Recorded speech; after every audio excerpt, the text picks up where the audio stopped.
खुलुमबाय स्टुडिअ दं आं राजिब बसुमतारी आरो बे समाव नोंथांमोना मिथिगौदि 2025 मायथाइनि एप्रिल मे दान खालाराव जानो थांगासिनो दं बिटिसि काउन्सिलनि बिसायख'थि आरो बे बिटिसि काउन्सिलनि जा बिसायख'थि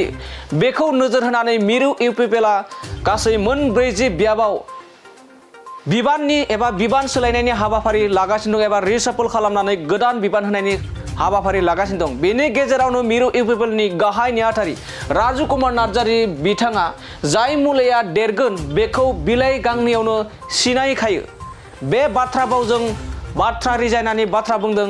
राजु कुमार नार्जारी बिथाङा आरो बिथाङा फोरमायदों गांनै बिलाइयावनो जुदि मुलाया एसेबां देरदोब्ला अब्ला फैबाय थानाय समाव बे मुलाया बेसेबां देरगोन साननानै नाय होननानै बाथ्रा बुंदों राजु कुमार नार्जारी बिथाङा आरो बिथांनि बे बुंनाय बाथ्रायानो एबा बुंनायनि गुबै ओंथियानो जाहैबाय जाय इउपिपिएल सरकारा 4 एबा 3-4 बोसोरावनो जाबायदि बिटिआर ओनसोलनि जौगानाय खौसेथिनि थाखाय खामानि मावनो हादोंब्ला अब्ला फैबाय थानाय समाव प्रमोद बर'नि दैदेननाय जा इउपिपिएल सरकार बे इउपिपिएल सरकारा बिटिआर ओनसोलनि थाखाय रायजो राजानि थाखाय बेसेबां जौगानाय खामानि मावनो हागोन बेखौ रिजायनानै एबा साननानै नायनानै बाथ्रा बुंदों खौरांनि गेजेरजों। लोगोसे बिथाङा फोरमायबावदों थांनाय साननैसो सिगांसो गोदान दिल्लीयाव बड'लेण्ड महोत्सव खुंदोंमोन आरो बे बड'लेण्ड महोत्सव खुंनायनि थाखायनो बर' हारिनि गेजेराव मोनसे जौगानाय फैदों मोनसे सिनायथि फैदों जेराव बर' हारिनि राव हारिमु थुनलाइ मोनफ्रोमबो बेयाव बेरखांदों होनना बुंदों जेराव हादोरनि गाहाय मन्त्रि नरेन्द्र मदि बिथाङानो बर' हारिनि जाबायदि राव हारिमुखौ लानानै गोसार होदों लोगोसे फैबाय थानाय समाव जाबायदि बिटिआर ओनसोलखौ जौगानायनि थाखाय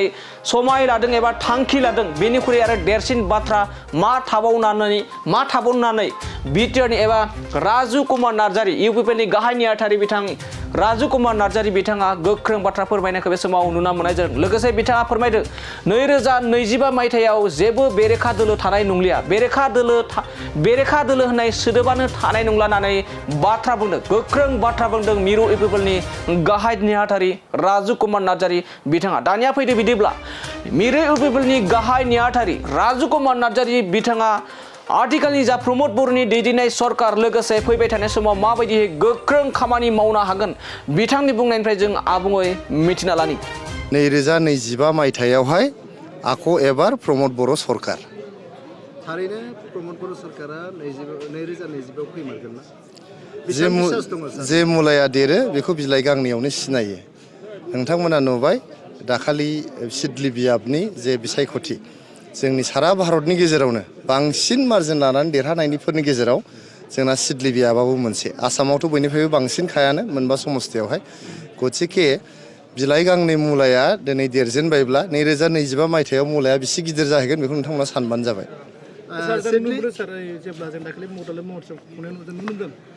प्रमोद बर' सारा गावनि दिनैसिमनि जिउआव बर' हारिनि अनगायै गुबुन सिन्था बिथाङा खालामफेराखै। बर' हारिजों लोगोसे जोंनि बड'लेण्ड ओनसोलाव थानाय गुबुन गुबुन जाथि जनगोष्ठीनि मोनथाय थामोनथा आरो समानै जौगालांनायनि जे थांखि बे थांखिखौनो लानानै बिथाङा थांनाय 30 बोसोर बिथाङा नांथाबनानै दङ। बिथाङा मोनसे जोबोद निखावरि न'खरनिफ्राय गरिब न'खरनिफ्राय फैनानै दिनै जे जोंखौ दैदेनफैनो हादों जोंनि समाजखौ दैदेनफैनो हादों बेखौ नोंथांमोना दाखालि बड'लेण्ड महोत्सबनि गेजेरजों एकदम जल फट नोंथांमोना नुबाय। बेनिफ्राय देरसिन एचिभमेन्ट जेबो थानो हाया। जोंनि भारत बायदि इसिबां गिदिर